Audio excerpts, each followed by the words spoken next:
मेरे पीछे ये लाइन आप देख रहे हैं, इस लाइन में सीधे तौर पर लिखा है कि राजनीति या सौदेबाजी, क्या बिहार में विचारधारा की कब्र पर खड़ी है सत्ता। इस दो लाइन का बहुत ही महत्व आज के सियासत में है। दरअसल दोनों ही गठबंधन में कमोबेश यही तस्वीर दिख रही है कि अपने फायदे के लिए बिहार और बिहारियों का नाम लिया जाए, रास्ते बनाए जाए बिहारियों के लिए, लेकिन लाभ खुद उठाए जाए। सत्ता बदले लेकिन कुर्सी और पावर अपने पास रहे। इसी पर आधारित एक खबर हमारे सहयोगी नीतीश ने लिखा है और नीतीश से इस पूरे खबर पर चर्चा करेंगे। नीतीश हमारे साथ है। नीतीश, आपने खबर लिखी है कि राजनीति या सौदेबाजी, क्या बिहार में विचारधाराओं की कब्र पर खड़ी है सत्ता।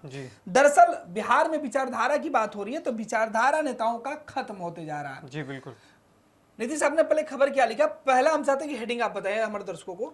जी, इसमें गणेश सबसे पहले तो ये बताएं कि जिस तरीके से आज की जो बिहार की सियासत की जो परिदृश्य है वो बदल रहा है। पहले लोग सिद्धांत की राजनीति करते थे, अब वो कन्वीनियंस की, अपनी सुविधा की राजनीति करते हैं। जहां उनको ज़्यादा सुविधा मिलती है, पॉलिटिकली कहना चाह रहा हूँ, वहाँ पे वो अपना रुख बदलते हैं। तो ये बेसिकली इसका, यानी कि सुविधा के लिए राजनीति हो रही है। आइडियोलॉजी, विचारधारा अब कहने और दिखाने के लिए नाम भर है, उसको अपने जीवन में कोई उतारता नहीं है। बिल्कुल। हमारे सहयोगी ने खबर लिखी है कि बिहार की राजनीति में आज विचारधारा की जगह सुविधा ने ले ली है। गठबंधन नीतियों और नेताओं की प्राथमिकताओं में बार बार हो रहे बदलावों ने लोकतंत्र के मूल्यों को गंभीर चुनौती दे दी है। यानी कि नेताओं के नीतियां और उनके विचारधारा, उनकी प्राथमिकता हर बार बदलते रहते हैं और यही चिंता का विषय बना हुआ है। दरअसल बिहार में 2025 के विधानसभा चुनाव की सुगबुगाहट तेज हो गई है और इसी सुगबुगाहट के बीच सीएम के चेहरे पर अभी रगड़ा रगड़ी खेला जा रहा है। दोनों ही गठबंधन में कोई जिसके विरोध में थे वो आज उनके दोस्त बने हैं, जो दोस्त थे वो दुश्मन बने हैं। खैर, खबर में आगे करते हैं। दो तस्वीरें हमारे सहयोगी ने लगाई, एक लालू प्रसाद यादव की, दूसरी नीतीश कुमार की तस्वीर है और इस बीच उन्होंने खबर लिखी है कि बिहार एक बार फिर से चुनावी मोड़ पर है। अगले कुछ महीनों में संभावित विधानसभा चुनाव की आहटों ने राज्य की राजनीति को गरमा दिया है। इस माहौल में सबसे बड़ा सवाल यही है कि क्या बिहार की राजनीति अब विचारधारा पर टिकी है या पूरी तरीके से राजनीतिक सुविधा बनी हुई है। नीतीश, आपने लिखा है कि राजनीतिक सुविधा यानी कि पॉलिटिक्स ऑफ कन्वीनियंस की बात आप कर रहे हैं। जी बिल्कुल। इसमें दो टर्म है गणेश जी, दर्शकों के लिए बता दे, politics of conviction and politics of convenience. तो पॉलिटिक्स ऑफ कन्विक्शन तो बेसिकली ये होता है कि सैद्धांतिक जो हम राजनीतिक करते हैं, जैसे गांधी जी का विचार हम फॉलो कर रहे हैं, लोहिया का फॉलो कर रहे हैं, जेपी का फॉलो कर रहे हैं, ठाकुर जो क्या नाम था, कर्पूरी ठाकुर की अगर हम फॉलो कर रहे हैं।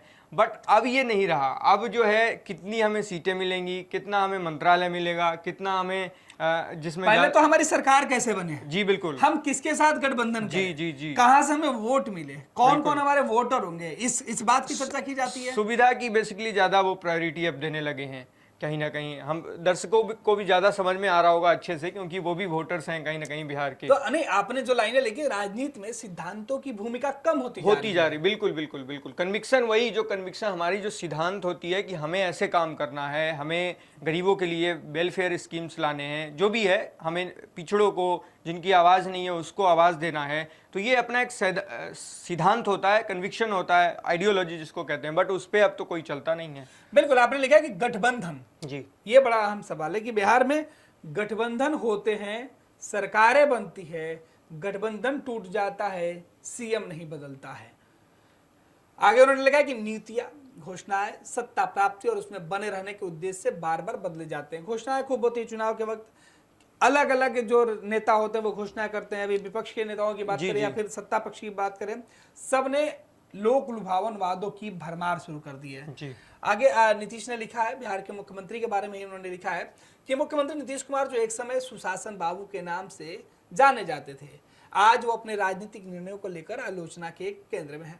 पिछले एक दशक में उन्होंने कई बार राजनीतिक पाला बदला है। 2013 में बीजेपी से अलग होकर महागठबंधन में शामिल हुए, 2017 में भी फिर से एनडीए के साथ चले गए, 2022 में वापस राजद के साथ आए और फिर 2024 में एक बार फिर से एनडीए में लौट गए। ये सिलसिला उनके आलोचकों को यह कहने का अवसर देता है कि उन्होंने अपनी छवि आया राम गया राम जैसी बना ली है। एक राजनीतिक मुहावरा जिसकी जड़ 1967 में हरियाणा के नेता गयालाल की एक ही दिन में 3 बार पार्टी बदलने की घटना में है, ये सवाल उठाता है। जी 1967 की घटना की चर्चा आपने नीतीश की है और इसमें आपने बताया है कि एक नेता जिस तरीके से एक ही दिन में 3 पार्टी बदलकर उन्होंने एक मुहावरा सेट कर दिया और राजनीति में सत्ता में बने रहने की रणनीति उन्होंने बताई थी। जी अब कमोबेश यही स्थिति है। जी बिल्कुल गणेश, अगर इसको बहुत सिंपल तरीके से समझाना चाहें तो ये एक कांग्रेस के, हालांकि पहले अगर हम नीतीश कुमार की बात करें तो उन्होंने काफ़ी अच्छा काम किया है हेल्थ में, एजुकेशन में, महिलाओं के लिए, बट लेकिन पिछले कुछ वर्षों में जिस तरीके से उनका जो तरीका रहा पॉलिटिक्स करने का, वो किसी ने सोचा भी नहीं था कि नीतीश कुमार ऐसे होंगे। बट जो भी उनका कुर्सी का प्यार कहें, कुर्सी का मोह कहें, तो ये जो राजनीति में सत्ता की जो जरूरत कहें, जी जी जी वही कहीं ना कहीं एक भूख सी रहती है और भूख बढ़ता जाता है कुर्सी का। तो इसमें जो हम लोग चर्चा कर रहे थे, ये आया राम और गया राम, ये बेसिकली एक हरियाणा के नेता थे और एक दिन में 3 पार्टी उन्होंने चेंज किया था, आपको बता दें दर्शकों को। इसीलिए उनका नाम आया राम और गया राम लोगों ने रख दिया और ये मुहावरा फिर बन गया, इसको यूज करने लगे। जो नेता ऐसे लगातार चेंज करते हैं, तो कहीं ना कहीं ये नीतीश कुमार के लिए भी लोग आजकल यूज करते हैं। और भी नाम है, हम उसका बिल्कुल 2015 के पहले जो तेजस्वी और लालू प्रसाद यादव नीतीश कुमार को कोसकर बिहार की सत्ता में आए थे, 2015 में वही तेजस्वी यादव नीतीश कुमार के साथ सरकार चलाने भी लगे थे। सत्ता में पहला कदम तेजस्वी यादव ने नीतीश कुमार की उंगलियां पकड़ कर रखी थी 2015 के विधानसभा चुनाव में। तेजस्वी यादव ने भी बिहार के लोगों के साथ वादे किए, स्वास्थ्य, शिक्षा, रोजगार जैसे बुनियादी मुद्दे पर 2020 में उन्होंने चुनाव भी लड़ा। सफलता बहुत हद तक उनको नहीं मिली, लेकिन बहुत हद तक सफलता भी मिली क्योंकि तेजस्वी यादव अपने दावे की वजह से, अपने वादों की वजह से बिहार में एक नई राजनीतिक जो है वो चर्चा उन्होंने शुरू कर दी थी। यही वजह है कि कहा जाता है कि चुनाव के समय जो पार्टियां हैं वो अपने अपने हिसाब से दावे और दलीलें करते हैं, लेकिन इन सब के बीच तेजस्वी यादव के ऊपर एक तोहमत ये लगता रहा कि उनके पिता लालू प्रसाद यादव, जो कभी कांग्रेस के विरोध में खड़े हुए थे, जो कभी परिवारवाद के विरोध में खड़े हुए थे, वो बाद के दिनों में उसी कांग्रेस के साथ दोस्ती कर लिए और उसी परिवारवाद के सबसे बड़े उदाहरण बन गए। कहें तो सुविधा की राजनीति की, जिस तरीके से आपको जहां सुविधा मिल रही है अपने लिए और अपने लोगों के लिए, खास करके रीजनल पार्टीज में तो यही देखा जा रहा है कि वो अपने परिवार के लिए, काफ़ी अपने खास लोगों के लिए, लोगों से उनका नाता दूर दूर तक नहीं होता, लेकिन हाँ दिखावे के लिए होता है। दिखावे के लिए वो बात करते हैं ऐसे मुद्दों पे कि हम लोगों से जुड़े हैं, बट बेसिकली वो अपने लोगों के लिए ज़्यादा काम करते हैं। इस प्रकार बिहार के एक और नेता है, युवा चेहरा है, इनका भी स्टैंड पूरी तरीके से संदेहास्पद और बिहार की सियासत में सबसे बड़ा मौका प्रस्त का कहा जा रहा है। दरअसल यह नाम चिराग पासवान का है, जो सबसे बड़े मौका प्रस्त है। जब इनको सुविधा चाहिए वो उस हिसाब से राजनीति करते हैं। सत्ता और सत्ता में भागीदारी, परिवार को हिस्सेदारी, इनकी यह पहचान है। लालू परिवार के बाद अगर सबसे बड़े परिवारवाद के कोई हिमायती है तो वो चिराग पासवान बने हुए हैं। चिराग पासवान 2020 में एनडीए में होते हुए एनडीए से अलग हो गए। एनडीए के हिस्सेदारी में आकर बीजेपी के खिलाफ नहीं, जेडीयू के खिलाफ चुनाव लड़े, नीतीश कुमार को नुकसान पहुंचाया, फिर बाद में नीतीश कुमार के साथ चले गए और फिर उनका इरादा डोल रहा है और अब केंद्र में मंत्री हैं। नरेंद्र मोदी के हनुमान है, लेकिन एक ऐसे हनुमान जो अब सोशल मीडिया पर कहा जा रहा है कि ऐसे हनुमान है जो अपने श्री राम को छोड़कर बिहार लौटने की बात कर रहे हैं, क्योंकि बिहार में एनडीए के अंदर मुख्यमंत्री का चेहरा तलाशा जा रहा है, जिसमें चिराग की अति महत्वाकांक्षा सामने आई है।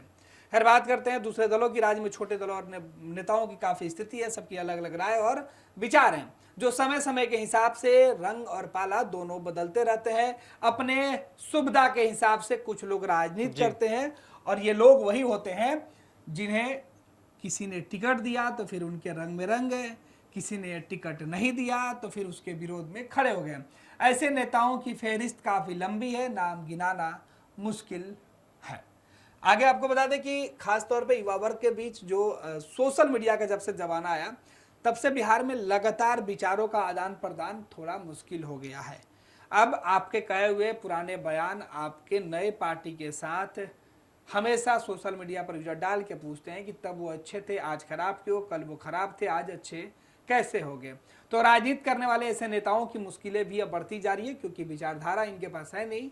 जब जरूरत है तब उनके साथ कभी लालू प्रसाद यादव के कट्टर समर्थक बाद में भाजपा में शामिल हो गए, तो कभी बीजेपी के अच्छे समर्थक दूसरे दल के झंडे भी ढो रहे जी, हैं। कमोबेश कांग्रेस के साथ भी यही है कि कई ऐसे नेता हैं जो कभी कांग्रेस के सब कुछ थे लेकिन कांग्रेस को ही आज कोस रहे हैं।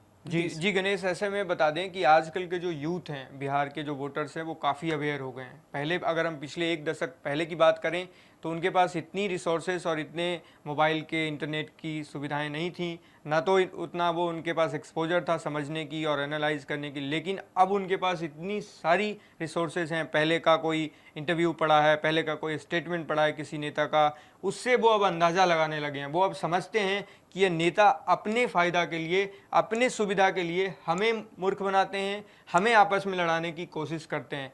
आप देखिए, अगर हम पिछले 10 वर्षों में आप सभी राजनीतिक पार्टियों का एक इतिहास उठाकर देखिए कि किस तरीके से जब भी उनको मौका मिला कि कुछ हमें फ़ायदा मिल रहा है, कुछ हमारे लिए सुविधा की बात हो रही है, वहाँ पे वो साथ हो गए, और फिर जब जैसे ही मौका मिला तो फिर वो अलग हो गए। तो लोगों को अब समझ में आने लगा है, खास करके जो युवा हैं वो अब समझने की इसको कोशिश कर रहे हैं। बिल्कुल, छोटी छोटी दो उदाहरण दे देते हैं कि 2020 में नीतीश कुमार एनडीए के गठबंधन के साथ मुख्यमंत्री बने। 2022 के पहले तक तेजस्वी यादव ने कोसा करते थे। 2022 में अचानक नीतीश कुमार का हृदय परिवर्तन होता है, तेजस्वी यादव को डिप्टी सीएम बना देते हैं, बीजेपी को लात मार के बाहर निकाल देते हैं और खुद मुख्यमंत्री बन जाते हैं। तो यही तेजस्वी नीतीश कुमार को सबसे बड़े आदर्शवादी बताते हैं। इससे कुछ दिन बाद जो बीजेपी सत्ता में लंबे समय तक थी, सत्ता से बाहर होते ही नीतीश कुमार के ऊपर कई तरह के आरोप लगा देते हैं, भ्रष्टाचारी तक का आरोप लगा दिया जाता है। बिहार में आज जो नीतीश कुमार के पीछे परछाई की तरह खड़े रहते हैं बीजेपी के नेता, वो इसके पहले नीतीश कुमार को कुर्सी से उतारने के लिए अनेकों प्रकार के शपथ ले लिए थे।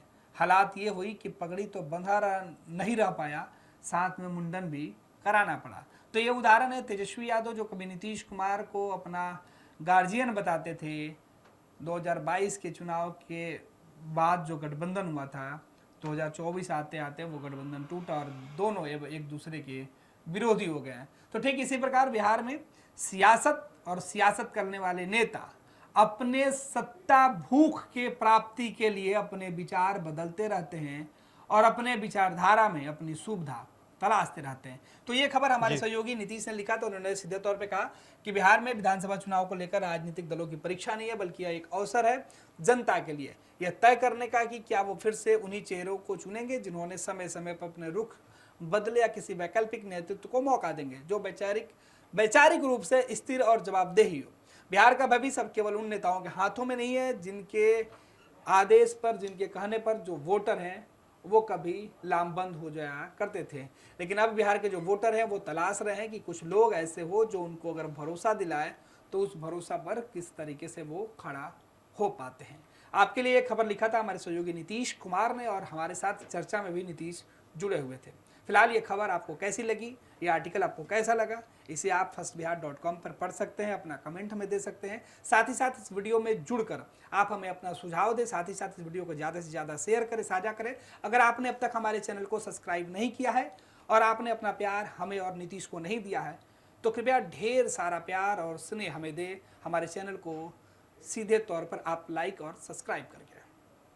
पैनोरमा ग्रुप, जो सोचता है वो करता है, आपके अपने सपनों का आशियाना।